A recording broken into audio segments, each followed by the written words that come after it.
This bulletin proudly brought to you in association with Alex Campbell's Menswear.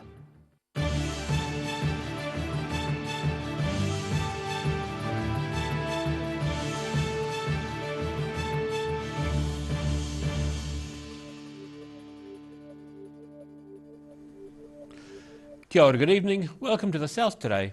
I'm Daryl Baser. With the nation being in lockdown following a growing number of people with COVID-19 in Auckland and Wellington, we're again operating as an essential media service on a skeleton crew and are bringing you occasionally shorter news bulletins while we're at level 4 lockdown. The Deputy Prime Minister says this outbreak of the Delta variant of COVID-19 hasn't peaked yet. There are 41 new cases of COVID-19, made up of 3 in Wellington and 38 in Auckland, bringing the total number since the outbreak began to 148. At this afternoon's COVID-19 briefing in Wellington, Deputy Prime Minister Grant Robertson says we should expect more new active COVID-19 cases in the days ahead, while Director General of Health Ashley Bloomfield says we must all follow the guidelines. This reinforces just how critical it is that people do follow the level 4 rules, staying at home, only leaving the house for essential reasons like getting a test or a vaccination, going to the doctor, pharmacy or supermarket, exercising safely close to home, or going to work if you're an essential worker. Today's figures show there are 9,000 people listed as contacts of the people in the cluster, all of whom are self-isolating. Dr Bloomfield says the numbers are still increasing and the total number of people with COVID-19 in this current outbreak is just under 150. So today I can report there are 41 new positive cases of COVID-19 in the community. So our total number of confirmed cases associated with the Auckland community outbreak is 148. The discovered cases remain confined to Auckland and Wellington, and there are no positive results for COVID-19 in wastewater outside of those two areas. Minister Robertson is keen to let people in business know of the range of financial assistance available while they can't trade. As I've said many times before, for every business in New Zealand, no matter what type, size or location, a strong public health response is still the best economic response. The Ministry of Health believes it could be several days before the case numbers peak. At today's briefing, Grant Robertson paid tribute to the many people who are working across the nation's managed isolation facilities. In Dunedin, the South Today. There will be no dividend paid to the owners of Queenstown Airport this year. The Queenstown Lakes District Council controlled company is still trying to stabilise its drastically reduced finances in the wake of the COVID-19 pandemic. The results for the year to the end of June show profits were down by over 90%, reaching just over $1.5 million. The airport's board says prudent and very cautious operational and capital planning continues to be required. Drive-through vaccination clinics are popping up around the south, with one in Queenstown set to run all week until Saturday. Those we spoke to say the process was quick and simple. This drive-through COVID-19 vaccination clinic is currently making use of the empty Queenstown Events Centre car park, inviting carloads of families to get vaccinated. We'd rather people come with more than one person in their vehicle from a safety perspective, and of course the more people that you have in your bubble that's over aged 12 or older, please bring them down and get them vaccinated so we can keep everyone safe. No bookings are needed, and those we spoke to said the entire process took about 40 minutes and was relatively easy. Oh, it's easier than getting bloods taken or getting a flu jab, that's for sure. Didn't even feel it. Excellent, very well organised, nothing to it. It's over before you know it. Monday's clinic was a trial with just 85 doses on offer, but the plan is once the operation is running smoothly later this week for the clinic to be open from about 10 a.m. to 5 p.m. and vaccinate about 500 people a day. For most of the administrators, it's the first time they've done anything like this, so we just wanted them to have a quiet, easy day so they could feel their way with the paperwork. The drive-through is set to continue until Sunday, and after that, indoor vaccination clinics may be able to reopen again. Depending on the levels, of course, with COVID, we'll go back to community clinics. So we've got a range of facilities through Arrowtown, Kingston, down to Glenorchy. We've got facilities booked and we'll be vaccinating there. A COVID-19 testing clinic at Isle Street in Queenstown is taking about 100 to 200 swabs a day. In Queenstown, the South Today. Some students at the University of Otago who returned home before lockdown have been sent an email saying they'd gambled with their academic futures. The email sent to first-year health science students on Friday quoted Margaret Thatcher, suggesting those who'd gone home could end up having to repeat their academic year. Some students say they were shocked by the lack of understanding shown in the email. Ministry of Education guidelines advised students to go home. Associate Professor Joe Kerman has since emailed the students on behalf of staff to apologise for the earlier communication. The Special Rigs for Special Kids Trucking event has been postponed to the end of October. The popular event began in 1991, taking children with special needs for a journey around Dunedin in large trucks before ending with a barbecue. The event was set to take place this Sunday, with about 200 trucks and more than 300 children due to take part. The event was cancelled last year, and organisers say there's only a small window of opportunity when the trucks are not in high demand due to seasonal developments, including milking. And still to come on the South Today, we catch up with Dunedin Mayor Aaron Hawkins about the city's response to COVID-19. See you after the break.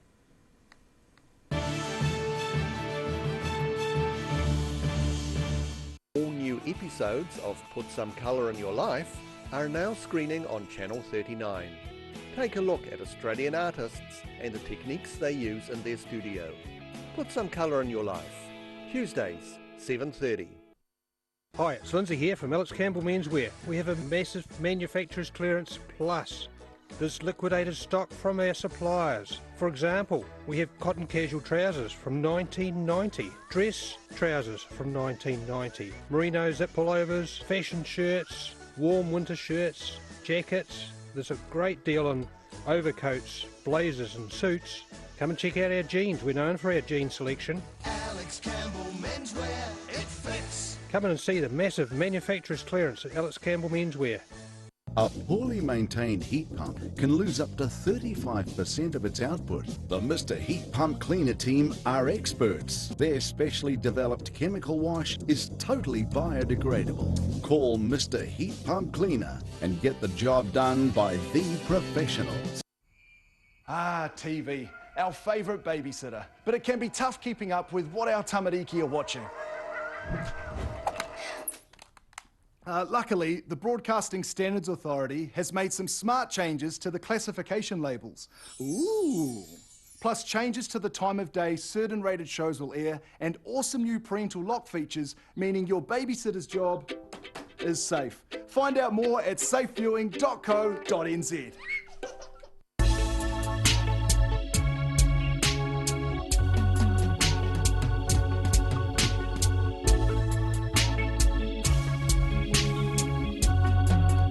What have you got? Okay. Chicks World, Party Time, excellent. Love it.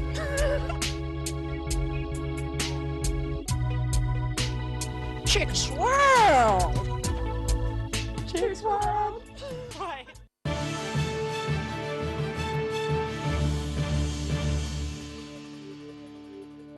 Welcome back.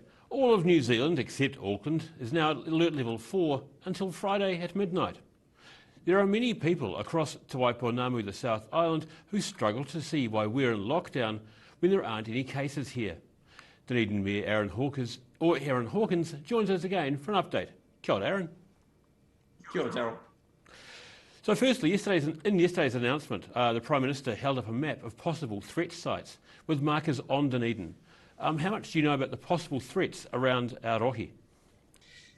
Certainly that's a question that a lot of people have been asking. You know, there are no positive cases in Te Waipounamu in the South Island, so why are we still in alert level 4? And I think the only answer you need is the map that the Prime Minister made available yesterday, which shows where the contacts are to the current outbreak. So while the positive cases are all in Auckland or Wellington, the contacts that have been at the locations of interest of those positive cases and so on are spread up and down the country, including at this end of the country.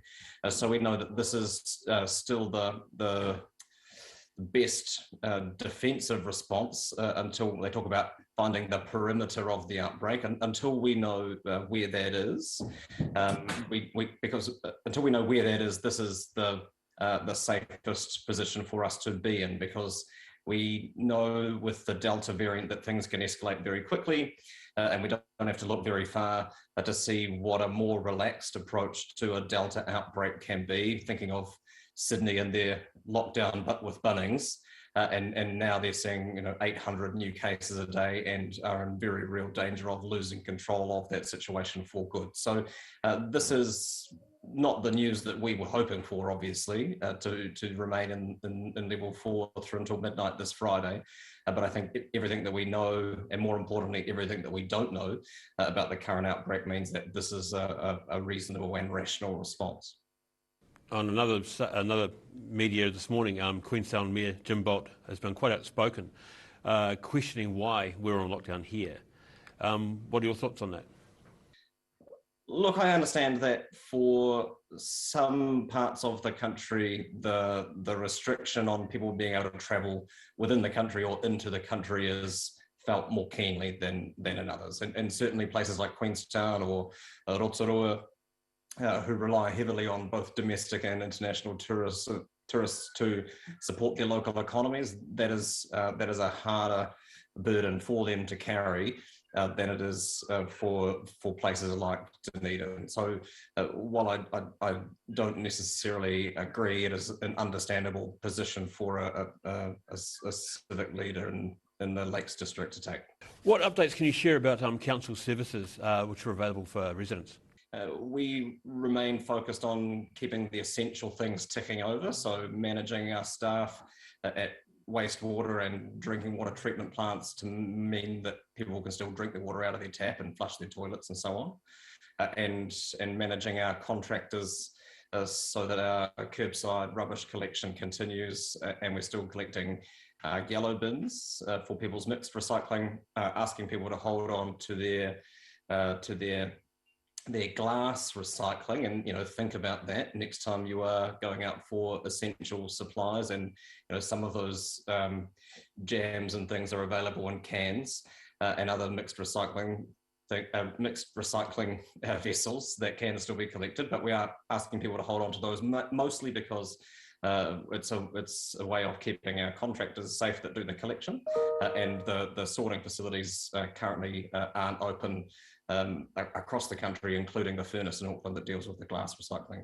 So that is absolutely the focus at the moment, is those essential services.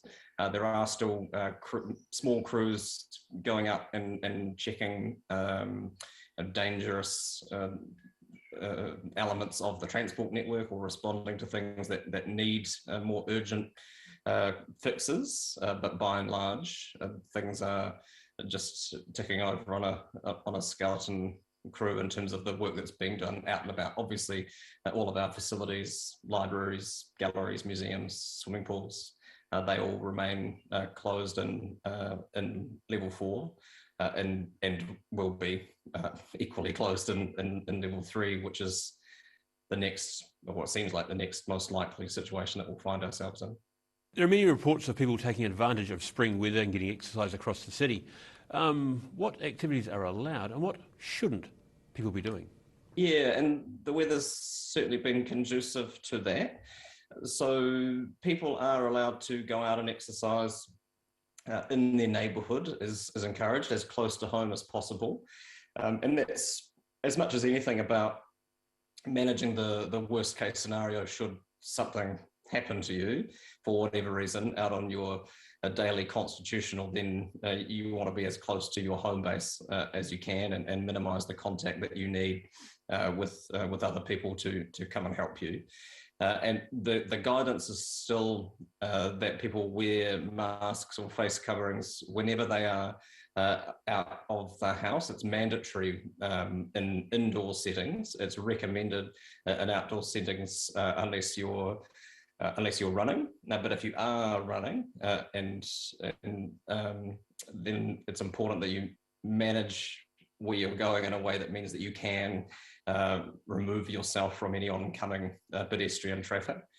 All of our playgrounds are closed, so people aren't to use them, but people can use parks and gardens and things for exercise if it is in their neighbourhood. That is the best option. And lockdown can be hard for some people. What support is recommended and available that you know of at this time? It's certainly hard for our local business community, and I think that uncertainty has been challenging, particularly if you're in a food business and in the hospitality sector and not knowing what stock you need, because of course hospital businesses can operate with delivery or contactless click and collect services in level 3. But not knowing when that situation is going to happen is particularly challenging. A number of local businesses are offering delivery services, so I would encourage people, if they have the luxury of being able to choose where you get your provisions from, to think about supporting small local businesses who are having a difficult time, and has been a difficult time for a while now. And you know, all of your essential breads and beers and wines and coffee beans and all of those things are available from local businesses who are running delivery services. It's also important to remember that a home isn't necessarily a sanctuary for everyone, and services like Women's Refuge continue to operate as an essential service because we know that this is a stressful time for people, and that doesn't necessarily bring out the best in everyone, and people need to be able to access those kinds of support. And likewise, as I said on Friday, organisations like Presbyterian Support Otago are still running their food bank service for people who are struggling. It's a difficult time to be a freelancer or people in the events or hospital or events industry or the hospitality sector, as I said. So, you know, if you have any outstanding invoices, now's a good time to pay them. And again, we can't have live shows, you can't operate gigs, those sorts of things in these conditions. So if you were ever inclined to support your local music community, now's a good time to be buying albums or buying merch through their Bandcamp page or whatever, because it's going to be a while, I think, before they can collect any door charges. Dunedin Mayor Aaron Hawkins, thanks for your time. After the break on The South Today, we investigate the sporting scene and the possibility of action on the field, and check out the weather for the rest of the week. See you after the break.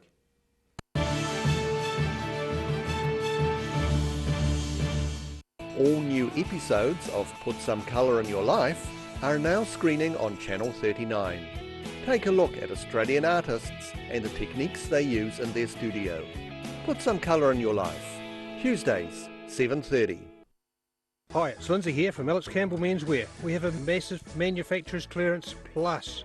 There's liquidated stock from our suppliers. For example, we have cotton casual trousers from 1990, dress trousers from 1990, merino zip pullovers, fashion shirts, warm winter shirts, jackets. There's a great deal on overcoats, blazers and suits.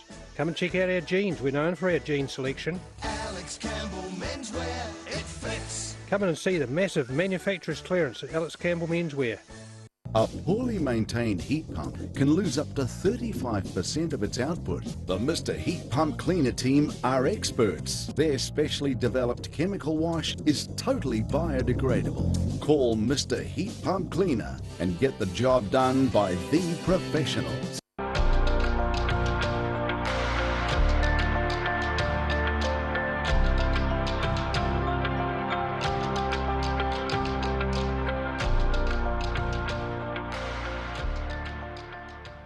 MTF Finance can help you turn the key on your next vehicle with a loan made just for you. TCs and lending criteria apply.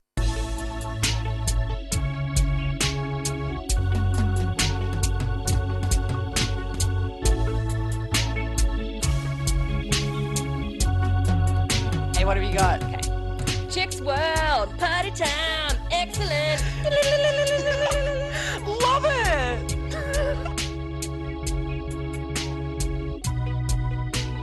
Chicks World. Chicks World.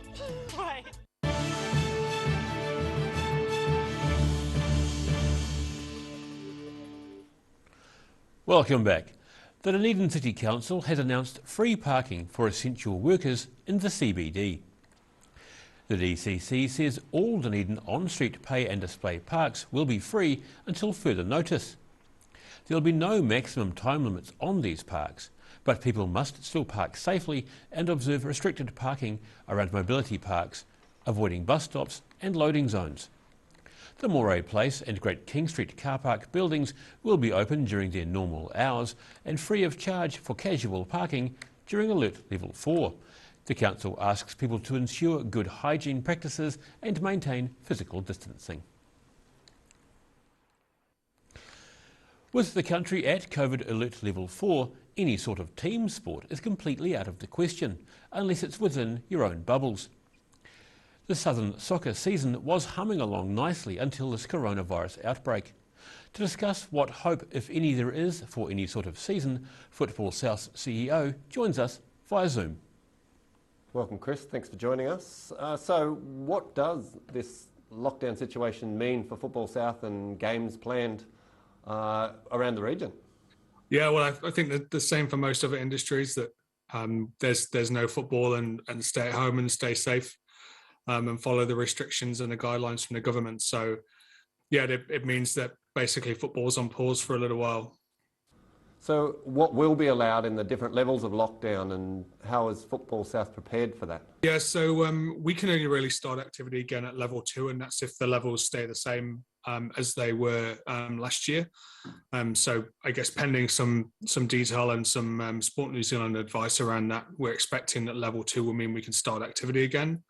We would expect that would come with restrictions around gathering numbers. So some of our programs we need to run differently. For example, the program we have at Kensington Oval, we can instigate the plans we've already got in place to operate that under level 2 quite quickly. So we are well prepared to get back to sporting activity under level 2, but obviously we want to make sure we do it in a safe way.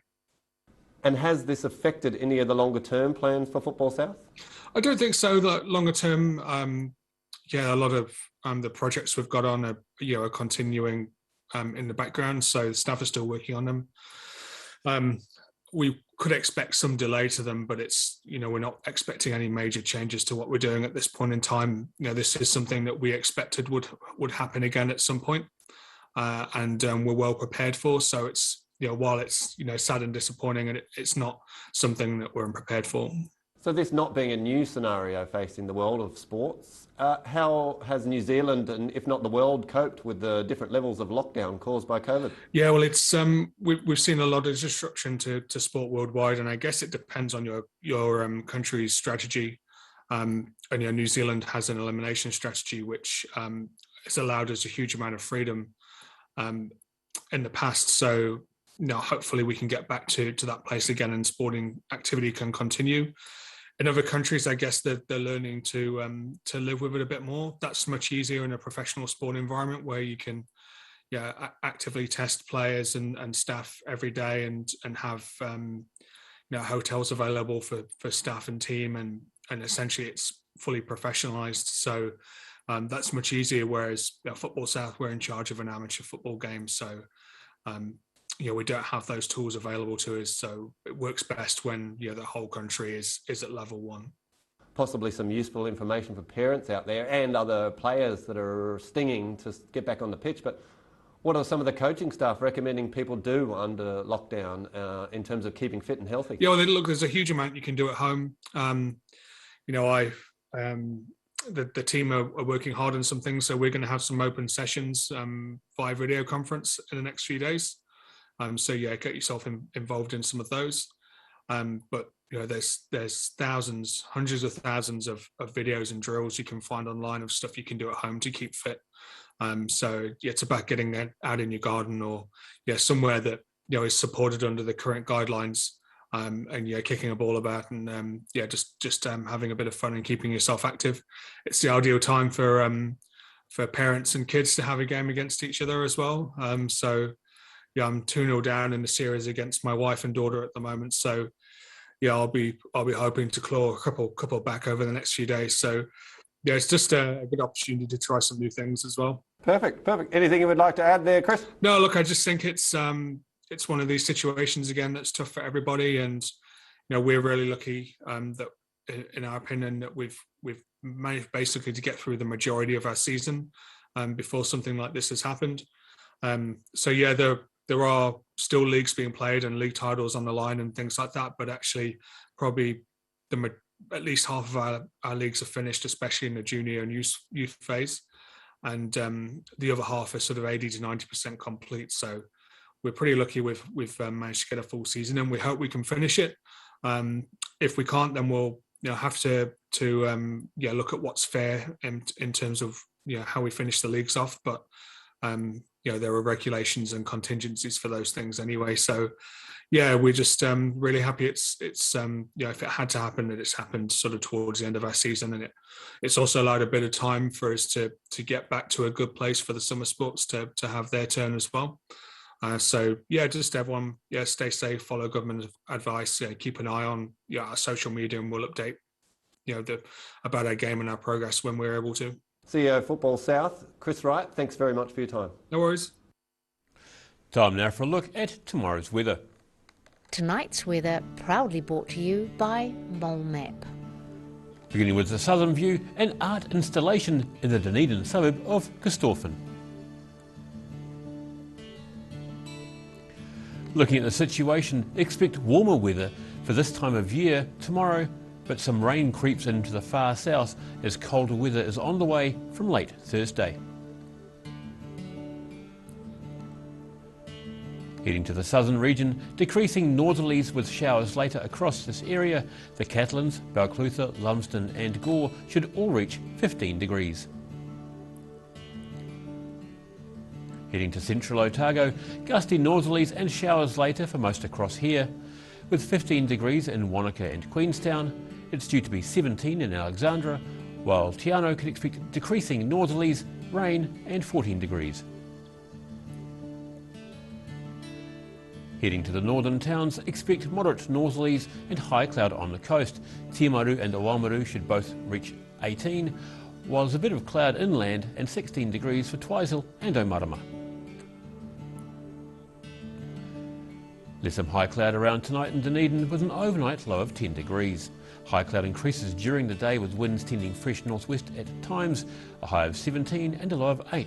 Cloudy on Thursday with rain developing during the morning. Northerly winds drying out, making way for colder southerlies later in the day, a high of 15 and a low of 9. And in Invercargill, cloudy tonight with fresh northwesterlies and an overnight low of 10 degrees. Expect some scattered showers tomorrow at times before persistent rain develops later in the day.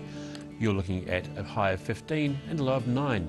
The rain eases to showers on Thursday with colder moderate southwesterly winds developing, a high of 12 and a low of 7. That's all from the South Today team for this Tuesday. For the latest news from the southern region, head online to odt.co.nz and follow Channel 39 on Facebook and YouTube, remembering to like and subscribe our social media channels.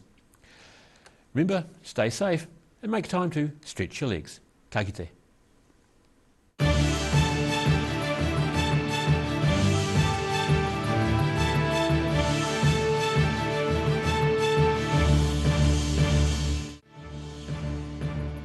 This bulletin proudly brought to you in association with Alex Campbell's Menswear.